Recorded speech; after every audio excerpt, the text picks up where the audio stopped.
আইন যদি প্রয়োগ হয় কঠোরভাবে সেখানে অপরাধ থাকতে পারে না। এই যে মিডল ইস্টের কথা দেখেন, আপনারা অনেকে মিডল ইস্টে গেছেন,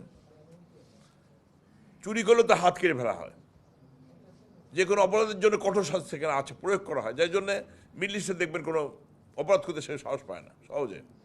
একেবারে নির্দয়ভাবে আইন প্রয়োগ করতে হবে, নির্দয়ভাবে আইন প্রয়োগ করতে হবে, যেন ওরা ভয় পায়।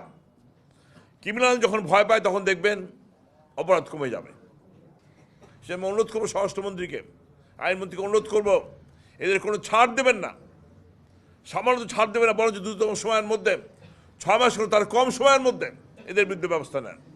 কেন তো স্বীকার করছে যে আমরা এই অপরাধ করেছি, তাহলে কেন মাপ দেবেন? ওই মাদ্রাসা শিক্ষক, ওই শিক্ষক কেন মাপ দেবেন এদেরকে বলেন? সাক্ষী কি প্রয়োজন আছে এদের? প্রয়োজনে দ্রুততম সামাজিক ট্রায়াল করে এই সমস্ত খুনিদেরকে, ধর্ষণকারীদের ব্যবস্থা নেন, দেখবেন ইনশাল্লাহ অপরাধ বন্ধ হয়ে গেছে, বন্ধ হয়ে গেছে অপরাধ।